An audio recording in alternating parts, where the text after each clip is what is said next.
കേരള രാഷ്ട്രീയത്തിൽ അലയൊലികൾ അവസാനിക്കുന്നില്ല. രാഹുൽ മാങ്കൂട്ടത്തിൽ എന്ന യുവ നേതാവിനെതിരെ അധികാര കേന്ദ്രങ്ങൾ വലവിരിക്കുമ്പോൾ ആ വലക്കണ്ണികൾ ഓരോന്നായി മുറിച്ചു മാറ്റുവാൻ പത്തനംതിട്ടയുടെ മണ്ണിൽ നിന്ന് ഒരു വിസ്മയം ഉദിച്ചുയർന്നു. അത് മറ്റാരുമല്ല, ശ്രീനാദേവി കുഞ്ഞമ്മ. CPIയുടെ തട്ടകത്തിൽ നിന്ന് പോരാടി വന്ന അനീതിയോട് സന്ധിയില്ലാത്ത ഈ പെൺകുരുത്ത് ഇന്ന് കോൺഗ്രസിന്റെയും രാഹുൽ മാങ്കൂട്ടത്തിന്റെയും വജ്രായുധമായി മാറുകയാണ്.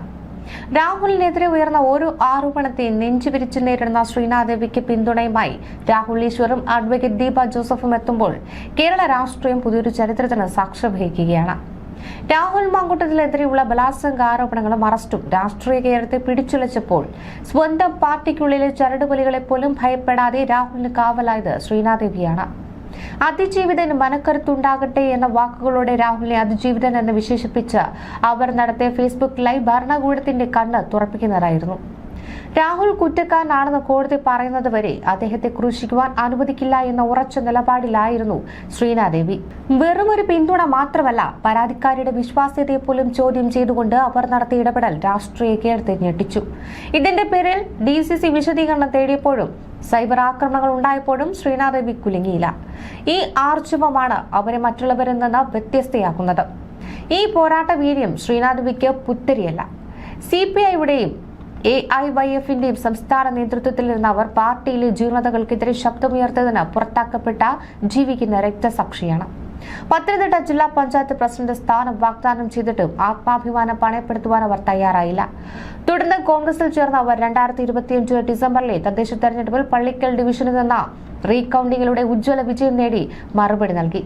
കേവലം 196 വോട്ടിന്റെ ഭൂരിപക്ഷമാണെങ്കിലും ഒരു സ്ത്രീയെ രാഷ്ട്രീയമായി ഇല്ലാതാക്കാൻ ശ്രമിച്ചവർക്കുള്ള ശക്തമായ പ്രഹരമായിരുന്നു ആ വിജയം. ഇനി രാഹുൽ മാങ്കൂട്ടത്തിലെ വലം കൈയായി അവർ മാറുമ്പോൾ അത് പത്തനംതിട്ടയിൽ നിന്ന് പാലക്കാട്ടേക്കുള്ള രാഷ്ട്രീയ ദൂരത്തെ പോലും ഇല്ലാതാക്കുന്നു. ശ്രീനാദേവിയുടെ ഈ തന്റെടുത്ത് പ്രകീർത്തിക്കുവാൻ ഇപ്പോൾ രാഷ്ട്രീയ അതിർവരമ്പുകൾ ഭേദിക്കപ്പെടുന്നു. പ്രമുഖ നിരീക്ഷകൻ രാഹുൽ ഈശ്വർ ശ്രീനാദേവി വിശേഷിപ്പിച്ചത് കേരളത്തിന്റെ വരുംകാല മന്ത്രിയും നേതാവുമെന്നാണ്. കേരളത്തിലെ സ്ത്രീ പുരുഷ ജനങ്ങളുടെ പ്രതീക്ഷയാണ് ഇവരെന്നും വരും കാലത്ത് മുഖ്യമന്ത്രി കസേരയിൽ ഇരിക്കുവാൻ പോലും യോഗ്യതയുള്ള പവർഫുൾ നേതാവാണ് ശ്രീനാദേവിയെന്നും അദ്ദേഹം കുറിച്ചു. ഇതിന് പിന്നാലെയാണ് സോഷ്യൽ മീഡിയ ഇളക്കിമറിച്ച അഡ്വക്കേറ്റ് ദീപ ജോസഫിന്റെ കുറിപ്പെത്തിയത്. ഇവളാണ് പെണ്ണ്, സ്ഫടികം പോലെ തിളങ്ങുന്നവളെന്ന ദീപയുടെ വാക്കുകൾ ശ്രീനാദേവിയുടെ പോരാട്ടങ്ങൾക്കുള്ള അംഗീകാരമായിരുന്നു. അറിവും ആർജവുമുള്ള സ്ത്രീകൾ സമൂഹത്തിന്റെ മുഖ്യധാരയിലേക്ക് വരേണ്ടത് ഇന്നത്തെ ആവശ്യമാണെന്നും ശ്രീനാദേവിയെ പോലുള്ളവർ നാടിന് അനിവാര്യമാണെന്നും ദീപ ജോസഫ് അടിവരയിട്ട് പറഞ്ഞു. രാഹുൽ മാങ്കൂട്ടത്തിനെ പിന്തുണച്ചതിന്റെ പേരിൽ ദീപ ജോസഫിന് നിയമ നടപടികൾ നേരിടേണ്ടി വരുമ്പോഴും ശ്രീനാദേവിയെ പോലുള്ള ഒരു കരുത്തിയായ സ്ത്രീയെ പിന്തുണയ്ക്കുന്നതിൽ അവർ പിന്നോട്ട് പോയില്ല. വേട്ടയാടാൻ വരുന്നവർക്ക് മുന്നിൽ തലകുനിക്കാത്ത, അനീതിയോട് വിട്ടുവീഴ്ച ചെയ്യാത്ത ഈ പെൺകരുത്ത് കേരള രാഷ്ട്രീയത്തിൽ പുതിയൊരു വിപ്ലവത്തിന് തുടക്കമിടുകയാണ്. രാഹുലിന്റെ പോരാട്ടങ്ങൾക്ക് കരുത്തായി ദീപ ജോസഫിന്റെ വാക്കുകൾ ഊർജ്ജമായി ശ്രീനാദേവി കുഞ്ഞമ്മ എന്ന രാഷ്ട്രീയ അഗ്നിപർവ്വതം കൂടുതൽ തിളങ്ങുക തന്നെ ചെയ്യും. രാഹുൽ മാങ്കൂട്ടത്തിനെതിരെ ഗുരുതരമായ ആരോപണങ്ങളുമായി റിനി ആൻഡ് ജോർജ് രംഗത്തെത്തിയപ്പോൾ ആരും പ്രതീക്ഷിക്കാത്ത വേഗത്തിലാണ് ശ്രീനാദേവി കുഞ്ഞമ്മ തിരിച്ചടിച്ചത്.